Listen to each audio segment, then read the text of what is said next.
What's up, YouTube? If you've ever wondered if the sports betting advice that you get on TikTok, is it any good? Is it horrible? That's kind of what we're going to go through in this video. So my name's Alex. If you're new to the channel, I used to be a quantitative trader, so a gambler in financial markets, essentially, at firms like Morgan Stanley and Susquehanna International Group. And then I started to take sports betting pretty seriously as a side hustle when sports betting legalized in the US about 5 years ago. So last year in 2024, I made over $200,000 profit. So I'm not saying I know everything, but it's going to be really interesting to react to some of the sports betting advice from, these TikToks. I had my friend who also bets on sports send me 10 random clips. I'm sure some of the advice is going to be great. I'm not trying to say it's all bad advice. I'm sure some of it's going to be good or even great.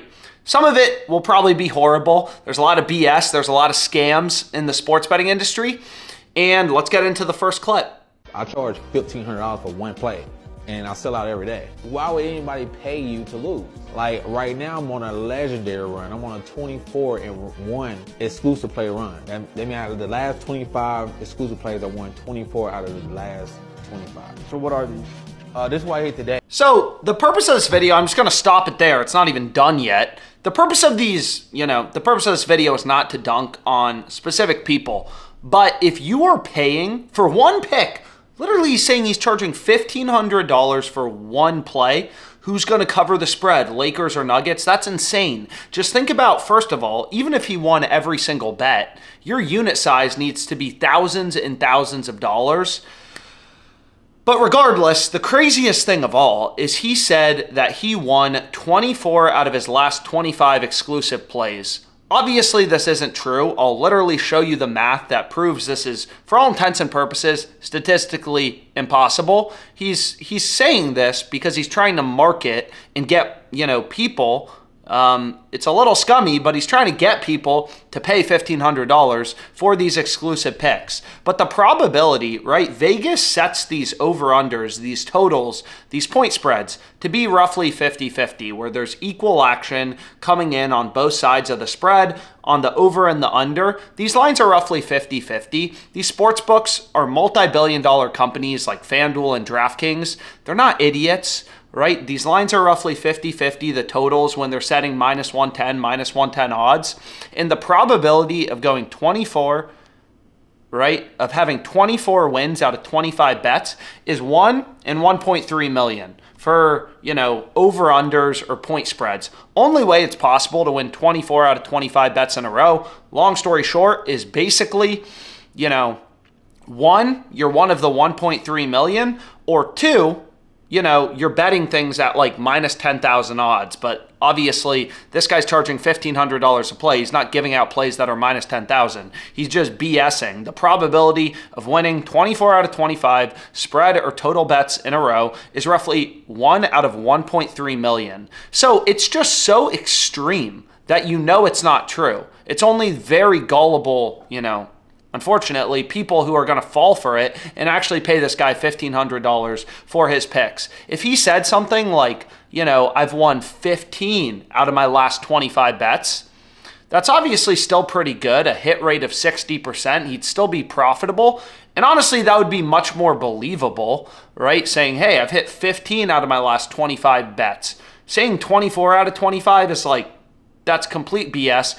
1 out of 1.3 million. 1 out of 1.3 million. If you're in a court of law, right? The same way they're always on forensic files or in crime shows, the probability that this is someone else's DNA is 1 out of 1 million. So this guy's going to jail for life. It's kind of the same thing here. This is so unbelievable. It's so crazy that it's obviously just not true. So why even make this video? Why lie? Well, obviously this person's making this video because he's trying to get more people to his website who are gullible and say, hey, this guy has guaranteed winners. I'll put $10,000. I'll put my rent money. I'll put $100,000 on a play this guy gives out because apparently he never loses. But obviously that's not true. No one has a crystal ball and sees the future. So let's finish this first TikTok. Kind of curious what else he's got to say. This is why I hit today. So that's a 260. I won 200,000. to collect 460. That was yesterday, all right? This is today. 200,000 win 160. So we're gonna cash this ticket out. You have 460 to cash out today. Then 360 to cash out today. Are these more to cash out today? Yeah, and then this another 280. 280. And then I did another 280. Oh my God. Yeah, another This is 280. insane. This This is, is literally madness. Yeah, I can't even do the math, yeah, bro. it's crazy. Yeah. So we're gonna cash out today. We're gonna have a good day. It's been a great day. It's been a great month. So, I mean, one thing to mention is anybody can show you winning bet slips, right? Like, you'll see it all over Twitter. Typically, what's viral is the big play that won. What people never show you are their losses. So sure, whatever, maybe he did cash a few tickets, 200,000 to win 200,000. But you got to think about a few things. One, we have no idea what this guy actually bet. He could have on BetMGM bet the over, and then at another sportsbook like Caesars, he could have hedged, bet the under for $200,000, right? Like, we don't know. He's only showing us tickets that have won. So long story short, you want to be really careful of just kind of listening to people showing you old bet slips and saying, look at how many I've won. Because the real question is, how many have you lost? Maybe even you win 20 bet slips in a day, but if you're placing 40 bets a day, you're going 20 and 20. All you're doing is losing money to the VIG or the juice.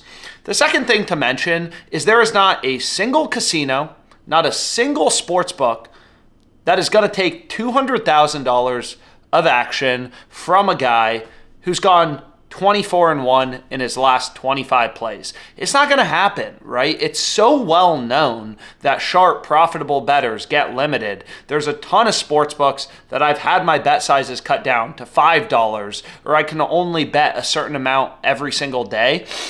Every sportsbook, like, sportsbooks are businesses. They're not stupid. If you're crushing them, they're going to limit your bet size, or they're just going to completely cut you off. So acting like, you can win every bet and just bet $200,000 at every sportsbook is absolutely insane. All right, next video. Sorry for the outfit change. And as you can see, I've been doing this since January 2022, and I done won over 35 grand off this shit. Over 656 slips. So, fuck with me. Okay, so first thing I want to mention off the bat is amount won does not mean profit. It means how much money have you won total in terms of winning slips. So let's say he bet $50,000.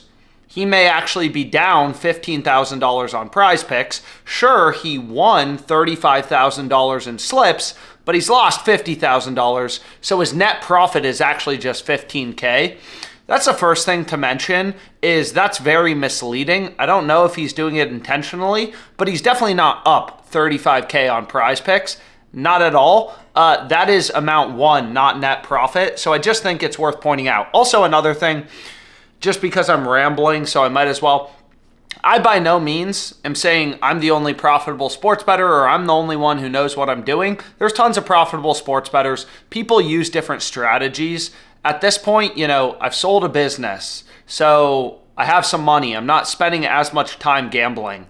I've lost, not lost money, but I've lost accounts. I've been limited on a ton of these sports books. So some books like Underdog Fantasy, last year in 2024, because I was limited, I only made $14,000 because they limit me to $25 per play. Whereas the year before, I made $50,000 when I could play things for $1,000 per slip. So long story short, I'm not saying I'm the most profitable sports bettor. By no means. There's tons of people like ArbFather and ArbThief, on Twitter, guys who do this full time, very seriously, professional sharp bettors who almost certainly are going to make more money than me.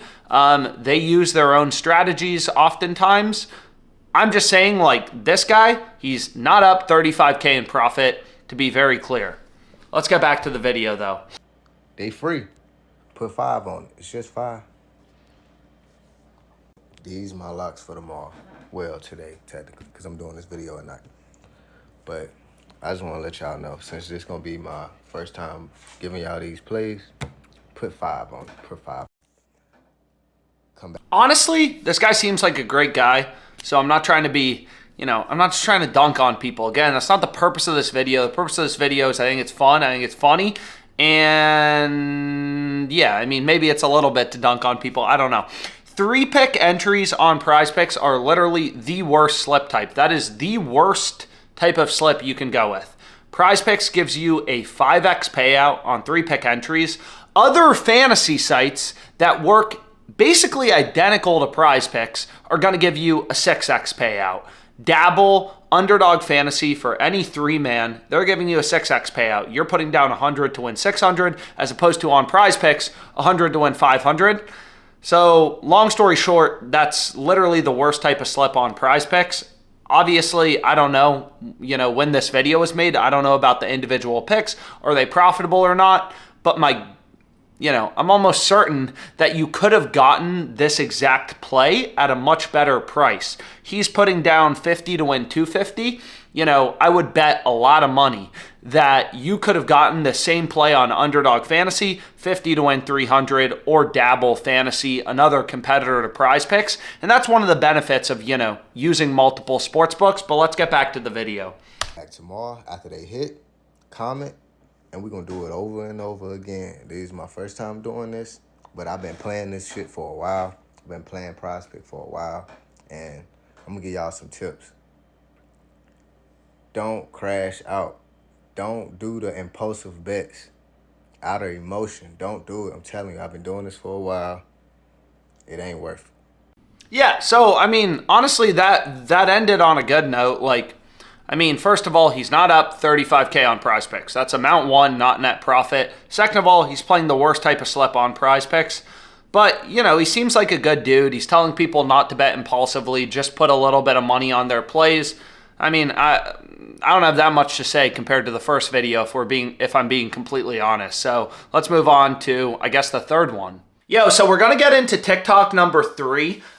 This guy talks a lot, so I ended up speeding up the TikTok to 1.5x speed, but without further ado, let's get into it.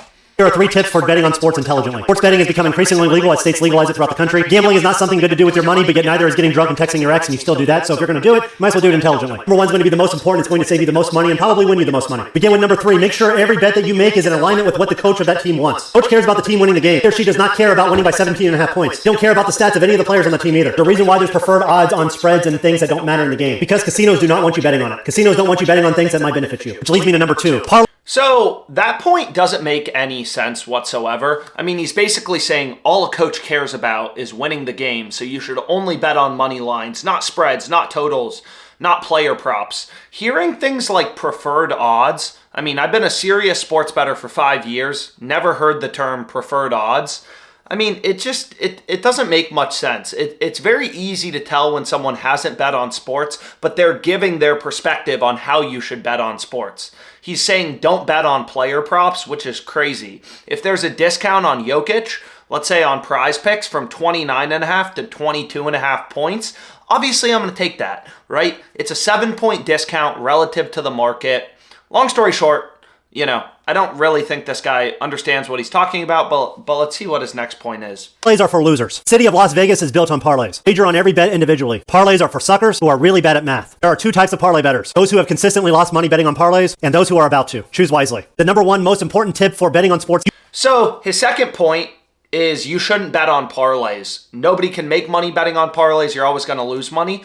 I think this is very basic advice, right? And the reason I say that is it's not horrible advice. Most sports bettors lose money, period. It doesn't matter if they're betting on straight bets or parlays, right? Most people, they don't make money sports betting. That's why the sports books are in business. FanDuel and DraftKings are multi-billion-dollar companies.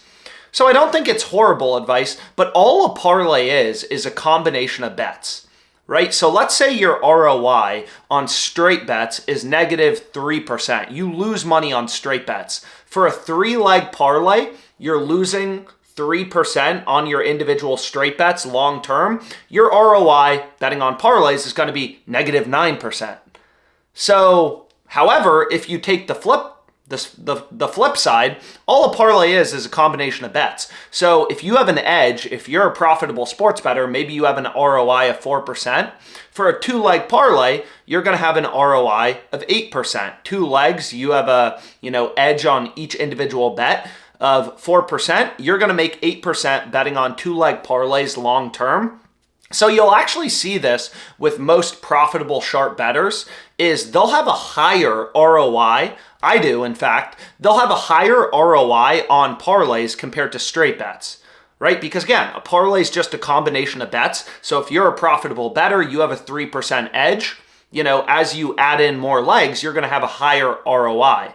Another thing is there's a lot of new websites like BetterPicks, like Dabble Fantasy, where you can't even play straight bets. Underdog Fantasy. You need at least 2 picks. They're parlay-only sports books. So long story short, his point, again, I think it's a very naive point of view. But regardless, let's just see what he has to say next. You need to view every single bet as a loser the exact time you make the wager. As soon as you submit that wager or you place that ticket with the sportsbook, you just lost that bet, and only luck will bring it back. Remember, the house is not gambling. You're the one who's gambling. In the long run, the house is always going to have the advantage. As long as you have the mindset that you are losing money every single time that you place a wager, it's far less likely that you're going to get addicted to gambling, and it's less likely that you're going to encounter a ton of gambling debts. Prepaid gambling accounts is a great way to make this happen. You have to pay money in advance. It's far less likely that you're going to get succumb to gambling. So basically his point is once you place a bet, you should assume you're losing the money, which I don't think is horrible advice, right? Like you should not be taking your rent money, right? Oh, I got $2,000 I got to pay that I got saved up to pay my rent this month. You shouldn't be taking that money and gambling and assuming you're just going to be able to grow it. So I don't think that's the worst advice. But again, long story short, this guy's basically saying don't bet on sports. I mean, that's what I got out of this video. And again, I think his takes are all very, very, very naive. But let's get into, I guess, the 4th TikTok. So let's get into TikTok number 4. This video is going to get a little long, so I'm speeding up the TikToks to 1.5x speed.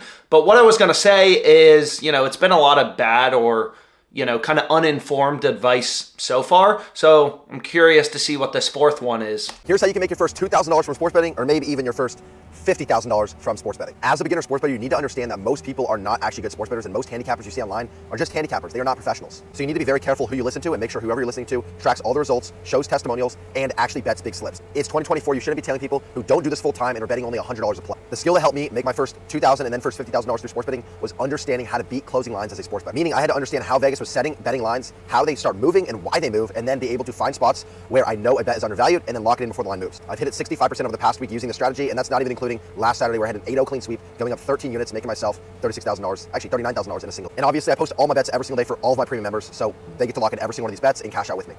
So some good advice, some bad advice in this video, in my opinion. Like, first of all, obviously showing off stacks of cash doesn't mean you're a good sports bettor. You could literally be down $10,000 sports betting and just show off some money. He's clearly trying to sell you on something.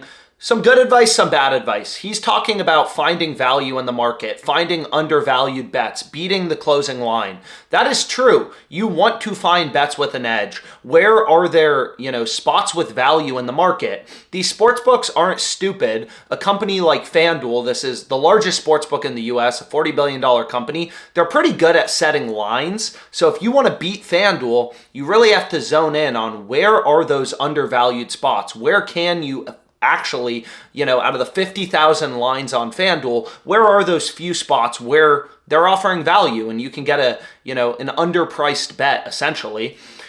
So I think that's pretty good advice, actually. However, I will say he's saying don't listen to people who bet small amounts of money. In some ways, that's true, right? Like, if someone's not even confident enough to put their own money on a bet, why would you be confident enough to put your own money on a bet? So I do think it's true. Like, you want to listen to people who are actually gambling, but at the same time, it's kind of a catch-22. I know we explained this in the first video, is if someone can get $200,000 down on every play they're giving out, even $2,000, it means they're not a profitable sports bettor. Sportsbooks are in the business of limiting winning customers and letting the losers, the idiots, bet bigger and bigger. So if someone keeps dropping $5,000 bets on BetMGM, DraftKings, whatever, either that account is brand new or that person's a losing sports bettor, right? So it's not necessarily the bigger the bet size, the smarter the person giving out the sports betting advice. Oftentimes it's actually the opposite. For example, on Dabble, that's a site that I started to use about a year ago. I made a quick $30,000 in January. Now they've limited me to $23.63 a bet. So I'm still making money on Dabble. I'm still giving out plays for Dabble. But again, my net profit and my bet sizes are much smaller because Dabble has identified me as a profitable customer and they've lowered my max betting limit. So obviously, if you enjoy this type of content, please comment. Let me know what other types of videos you want to do. I mean, I could do the same thing with YouTube comments, for example. So like you look at this guy's comment, which is on a video about profitable sports betting where, a guy had a 3% ROI. His comment is just invest in the S&P 500 if you're going to be getting a 3% ROI, right? The stock market, the S&P 500 returns about 10% a year, at least over history. So, over the course of the long run, if you put your money in the S&P 500 in the stock market, you should be getting about a 10% return. So this guy's saying just put your money in the S&P 500. Why even gamble? What he's failing to realize is when you're betting on sports, you're almost always, right, betting on games that day. So for example, let's say I have $1,000 that I'm betting every single day sports betting, and I'm getting a 3% ROI. If I put that money in the stock market, $1,000 should become, roughly $1,100 after a year. $100 profit on the $1,000 I invested, a 10% ROI over the course of a year. That's what the stock market, the S&P 500 has done historically. However, what this guy's failing to realize is when you're betting on sports, you're betting on games that day. So if I have a 3% edge, and every single day I'm betting $1,000 and I have a 3% ROI, I'm earning $30 in expected profit every single day. So the time scale really matters. Obviously, sometimes in football, maybe you're placing a bet on a game that's a few days away. So it's not daily compounding, but basically the difference between, a 3% ROI is really good in sports betting because over the course of a month, that means 90%. If I'm betting $1,000 a day and my return is 3% on all of my bets I'm betting on games that day, over the course of a month, let's say there's 30 days in a month, that's a 90% return. So you have to consider the time scale. I'm having fun. Let's keep it going. Here's the next TikTok. This is how professional sports bettors use my over-under system to decide whether your game's going to go over or under the total that's set. So step one, you're going to want to find the final score of the last 3 games for each team. Take those totals up, excluding any overtime points, add them up, divide it by 3 to get the average total of the last 3 games. 151 for Clemson, 157 for Duke. From there, we're going to want to figure out what my line is. Add up the 2 averages and divide them by 2. We get 154 for my line. Now, for step 3, we have to check what Vegas has the current line set at, which today, it's 150.5, meaning we have a 3.5 point discrepancy leaning on the over, but we don't stop there. We see it's a 4-2 play. Now, what that means is go back and look up at the 6 games, 3 for each team. How many of those games went over the line that Vegas has set? We have 4 games going over, 2 under. It's a 4-2 play with a 3.5 point discrepancy. Let's run it up, baby. Let's get it. So basically this system, he's saying, look at the previous games, determine a weighted average. In this case, the line of the game, Clemson Duke is 150.5. They're averaging a combined 154 points over the previous 3 games, so he's betting the over. This is, horrible sports betting advice if I'm being completely honest. And the reason is all of that is already baked into the odds that these sports books are putting out, like Las Vegas, the market, sports books. They're not that stupid, okay? They know what happened in the previous games. Also, there's a lot of considerations, right? Like, what if somebody's injured? What if Duke's best scoring players are injured in this upcoming matchup? So you may be thinking like, oh, Duke's been averaging 80 points a game. Well, now they're missing some key players. There's injuries all the time in sports. If Duke's missing some key players, yeah, they're going to be projected. The market is going to have them scoring less points. So long story short, you see a lot of people on PrizePicks, on different sites, they'll try looking at, hey, what's this player done in previous games? But it's really not that simple. Players overperform, they underperform. There's always injuries, things that are going to shift around their minutes. So for example, even if you're betting on a popular player, one of the best teams in the NBA, Donovan Mitchell, every single game is different because you got to remember, if the Cavs are up big, if they're playing one of the worst teams in the NBA, let's say the Washington Wizards, there's a good chance Donovan Mitchell, he may sit out the entire fourth quarter. So he may actually have a lower points projection against the Wizards compared to, a good team like the Oklahoma City Thunder. Long story short, way too simple to just look at what happened the previous 3 games, take a weighted average, and then bet based on that info. It seems sophisticated, it seems complicated, but again, sportsbooks aren't that stupid. They know how many points SGA is averaging. They know how he's done the previous 10 games. That is too simple to even, ever consider doing, if I'm being completely honest. But regardless, this is my first video kind of going through different sports betting advice from TikTok, breaking down my opinion on it. If you want more types of content like this, let me know. I'm happy, to do more videos about this type of stuff. And thanks so much for your time, guys.